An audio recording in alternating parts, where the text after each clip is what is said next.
After my C-section, I texted, "Please, someone bring a blanket or help me feed him." No one answered. The next day, Mom posted, "Vacationing with my favorite people. 6 weeks later, still recovering. I woke to 81 missed calls and a message from my sister. You have to send $5,000 now." I replied, "I was still numb from the waist down when they wheeled me into recovery." C-section. My son was crying in the bassinet next to me.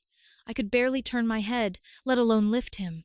My hands were shaking from the anesthesia, and the nurse said someone would come help me feed him soon. They didn't. So I texted the group chat with my mom, my sister, and my dad. Just a simple line. "Please, someone bring a blanket or help me feed him." Silence. I watched the little read indicators light up next to their names. One by one, all of them saw it. No one replied. Not even a thumbs up. Nothing. An hour later, a nurse walked in. Surprised no one from my family had shown up. She tried to be gentle as she helped me latch him. I was crying but trying not to make a sound. The next morning I woke up groggy, sore, and alone.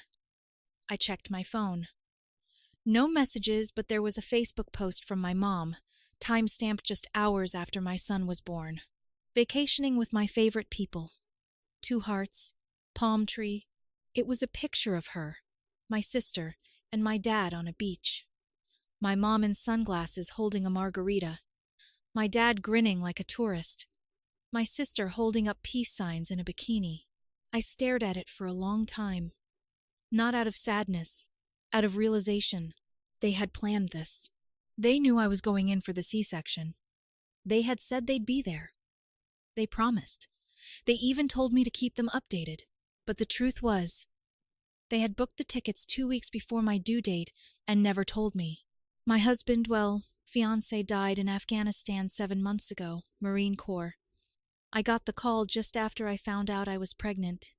He never even got to hear the heartbeat. My family had told me they'd step up. Said we were in this together. The only person who came was Mrs. Granger from next door. She brought a little bag of muffins and sat with me for a bit, saying she remembered when I was a toddler running around in diapers. That visit meant more than anything my family had ever done for me. 6 weeks passed. I was healing slowly, barely sleeping, baby colic. No one helped. They came back from their trip a week after he was born and didn't even visit. Then one morning, I woke up to 81 missed calls. Most were from my sister. The last text I saw said, "You have to send $5,000 now." I stared at the screen, rubbed my eyes, sat up slowly. My incision still ached. Then I texted back. Why would I ever do that? That was the moment it all started to unravel. The silence after my message wasn't surprising, but 3 hours later a text came in from my sister. "Because if you don't, Mom and Dad could lose the house. It's serious, Erica." I just stared at it. No good morning, no how's the baby, no apology for not showing up to the hospital, just a straight-up demand and a vague threat. I didn't answer. I opened my laptop, put my son down beside me, and started digging. I knew enough from helping my fiancé with his paperwork when he was deployed. Property records aren't hard to find. Turns out, my dad took out a $50,000 home equity loan 3 weeks before their beach photo shoot. Delinquent already. Interest climbing. Then came another message, this time from my mom. "Sweetheart, I know things were hard, but we're family. We just need help this once. Please don't be cold." That last sentence was meant to sting. And maybe it would have if I wasn't already too numb to feel much. Instead of replying, I sat there holding my baby, remembering that first night alone in the hospital, texting for help no one ever brought. A few hours passed. I was finishing a bottle feed when I got another message. This one, from a number I didn't recognize. "Hey Erica, this is Emily from high school. Just wanted to say I saw your mom's GoFundMe and donated $25. Hope you're okay." My heart dropped. I asked her to send me the link. She did. It was called "Help Us Save Our Family Home." The story said they were in a financial crisis because they'd spent their life savings supporting their pregnant daughter after her fiancé, a decorated soldier, was killed in combat. There were pictures of me pregnant. One at the baby shower, one at my fiancé's memorial, one of my ultrasound, none of it with my permission. She had used my grief and my son as props in a sympathy scam. Raised over $1,300 in just a few days. I reported it instantly. Then I called the bank listed on the loan papers and asked for their fraud department. I told them I had reason to believe my name might have been used without permission on some documents. The woman on the phone said they'd be investigating immediately. I was shaking by the end of that call. This wasn't just about being absent when I needed them. This was theft. Exploitation. They had no shame. That night, Mrs. Granger came by again, knocked gently, and handed me a small basket with cookies. She hesitated a moment, then said my dad had shown up at their house the night before, drunk, ranting about how I was holding out on them, and they were owed something after everything they'd done for me. They'd done nothing. I thanked her, locked every door, and installed a camera on the porch that same night. I was done being the quiet one. Done keeping peace. Done pretending they were just going through something. But the thing that made it all snap, the moment I realized just how far gone they were, was 2 days later, when I walked outside with my son to grab diapers from the car, and the car was gone. I had barely slept the night before. My son had been fussy. I was still sore, and every time I closed my eyes, I felt like I was sinking underwater. So when I stepped outside that morning to grab the last box of diapers from the car and saw the empty driveway, my brain couldn't even process it at first. I stood there blinking, holding the baby against my chest, thinking maybe I parked around the corner, but I knew I hadn't.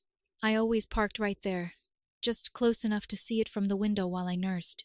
There was a dark patch of oil where my car had been. That's what made it real. I walked back inside slowly. I didn't even cry. Just set my son down, grabbed the monitor, and opened the camera feed from the porch. It took a second to load. Then I saw it. 3:12 a.m. Headlights. A figure moving across the front yard like they knew where the blind spots were. They walked right up to my car, opened it smoothly, got in, started the engine, and drove off without a single hiccup. I watched it twice before it clicked. The person had a key. They didn't break in. They didn't hotwire it.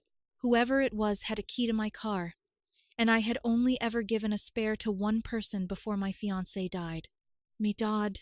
I paused the video, stared at the figure as he turned slightly, looking behind as he reversed out of the driveway. It was him, even without a clear face. I knew the shape of him, the way he moved. I called the police. I didn't hold back.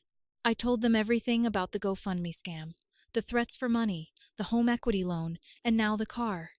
I said I had video proof, that he still had a key he never returned. They asked if I wanted to press charges. I said yes. An officer came over that afternoon to take my statement and pick up the footage. He was quiet the whole time, polite, but clearly disturbed. He asked again if I was sure. I said I was. They found my car later that day, parked behind my parents' house. The license plate was removed, the baby seat tossed into the shed, and a faded for sale sign tucked into the back window. They were going to sell it, like it was nothing. Like I was nothing. I didn't get a call from them. No apology, no denial, just silence. My dad was picked up that evening. Vehicle theft. Held for questioning. He spent 4 nights in a holding cell.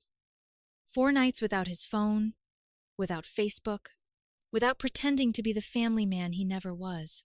My mom started posting vague quotes about loyalty and being betrayed by your own blood. My sister changed her profile picture to a selfie of them on the beach. It was almost funny, except it wasn't, because this was who they really were. I didn't visit. I didn't call. I didn't answer when my mom texted, "This has gone too far." Nothing had gone far enough. For the first time in my life, I wasn't scared of them. I wasn't begging for love or support. I was just done. And then, 3 weeks later, I got a knock on the door. It wasn't a delivery. It wasn't Mrs. Granger. It was my dad. I opened the door halfway. I wasn't expecting anyone, and sure as hell not him. He looked thinner, paler, like the 4 days in holding had stripped off whatever was left of his pride. But I didn't say anything. I didn't invite him in. I just stood there, one hand on the door, the other holding the baby monitor. He didn't start with an apology. He just asked if we could talk. Before I could answer, I noticed a second figure waiting at the bottom of the porch steps. It was my Aunt Karen, my mom's sister, the one who had stayed quiet through all of this. She was holding a folder. I asked what this was about. She said she had something to show me. Against my better judgment, I stepped outside and closed the door behind me. My son was asleep. I had the monitor in my hand. Karen opened the folder. Inside were screenshots, bank records, legal letters, loan documents, but not just the ones I already knew about. These were new. Turns out, after the GoFundMe got shut down, my mom had taken things even further.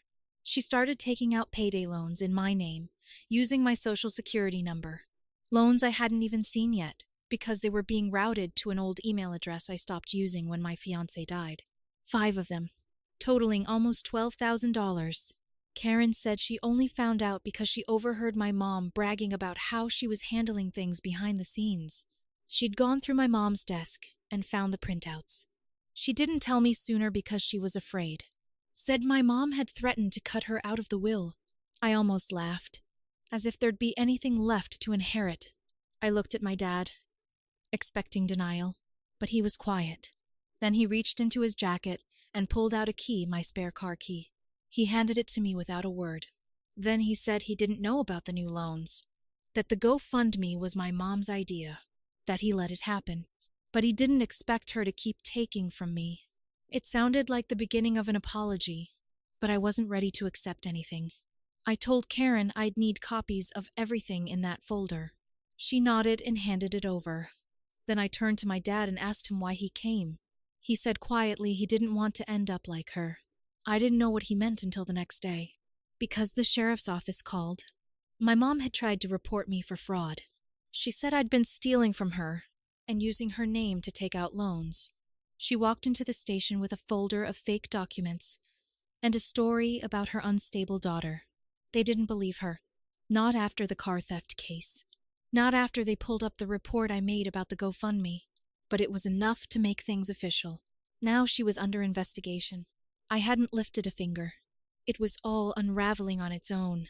I expected her to disappear after the sheriff's office started investigating. But not my mother. She doubled down. 2 days after they confirmed the payday loans were tied to her IP address, she marched into the sheriff's office and filed a complaint against me. Said I'd been stealing from her. Claimed she had proof. Walked in with a folder full of fake documents and a story about her unstable daughter and the stress of raising her grandson alone. The deputy who took the complaint had already seen the car theft footage. Knew the GoFundMe story. Knew I'd been the one to report the fraud in the first place. So he had to follow protocol. They called me. Asked if I'd be willing to submit the rest of the documents my Aunt Karen gave me. I said yes, of course. I scanned everything and emailed it over the same day. Within 48 hours, the whole mess started to catch up with her. The payday loan company confirmed the applications came from her home Wi-Fi. The email address used for the fake checking account matched one she'd listed as a backup on her real credit card. Even the forged signature didn't look like mine. It looked like hers, with a shaky attempt to copy how I signed birthday cards. It was sloppy, desperate, and now it was official. She was under criminal investigation. I didn't post about it. I didn't gloat. But word started spreading anyway. This town's small. People noticed when her SUV wasn't parked outside the house anymore. Someone at the bank must have talked, because even the woman at the pharmacy asked if I was doing okay. Her Facebook page, the same one that had once posted selfies and fake inspirational quotes, was gone. Deleted. Then I got the letter from the bank, addressed to occupant. Their house was going into foreclosure. They had 60 days to vacate unless they paid off the full balance, over $51,000. I stared at that letter for a long time. I didn't feel good. I didn't feel bad. I just felt done. Karen called that afternoon and said my mom had asked her for money. Bagel said she was going to be homeless and that I was making it worse. Karen told her no. Told her she should have thought about that before using her own daughter like a walking ATM. I didn't ask her to say that, but I appreciated it more than I could explain. My sister was next. After weeks of silence, she sent me one text. You win. I hope you're happy. No apology, no responsibility. Just another attempt to make herself the victim in a story she barely even showed up for. I ignored it. That same day, I came home from the pediatrician and found a box on my porch. No return address. Inside were my childhood photo albums, stuff I hadn't seen in years. Between the pages were old birthday cards, hospital bracelets, a few of my drawings from when I was maybe 6 or 7. At first, I thought it was another weird attempt at manipulation. But then I noticed a folded card tucked into the back of one of the albums. It was from my dad, his handwriting plain. He said he'd moved out weeks ago, that he wasn't staying with my mom anymore, that he didn't expect forgiveness, but he wanted me to know he saw what I'd been through, what they did, and he didn't want to pretend anymore. I sat with that for a long time. The next morning, I opened the front door to grab the mail, and he was sitting on the step. Alone. No suitcase, no drama. Just waiting. He was sitting there on the front step like he didn't know what else to do with himself. No suitcase. No dramatics. No speech rehearsed. Just a paper coffee cup in his hand. And a man who looked like he'd aged 10 years in the last 2 weeks. I almost closed the door on him, but then I saw the key in his other hand. My spare car key. The one he'd already returned once. He had brought it again, like maybe he thought I hadn't kept it, like he wanted to make sure I knew he wasn't taking anything else. So I stepped back and let him in. The house was quiet.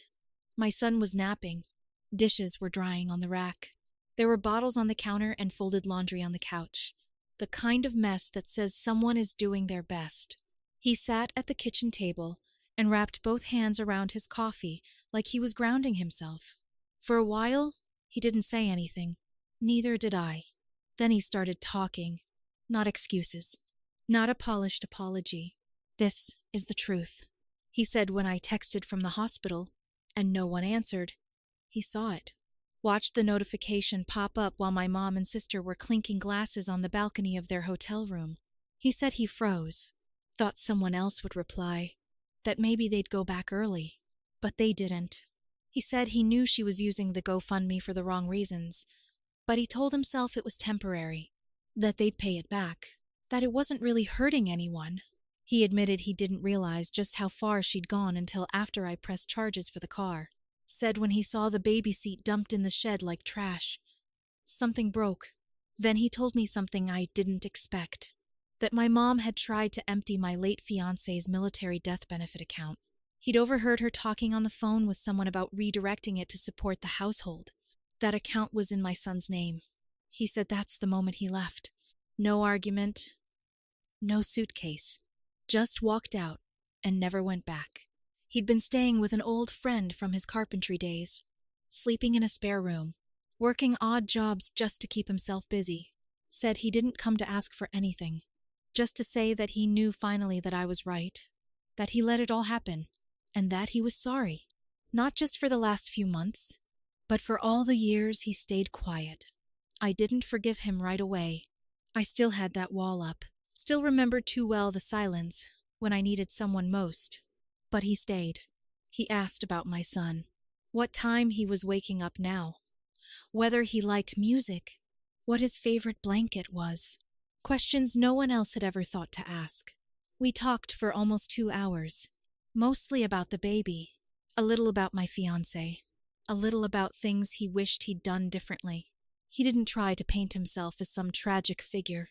He just told the truth. And that was what made the difference. Before he left, he reached into his coat and pulled out an envelope. Said he had found a few $100 in an old toolbox and figured I might want a new stroller or something for the house. I didn't take it, but I told him to come by next week. Because even if it was late, even if he had let it all happen, at least he saw it now. The others were still pretending. But he was the only one who finally got it. And that somehow felt like the beginning of peace.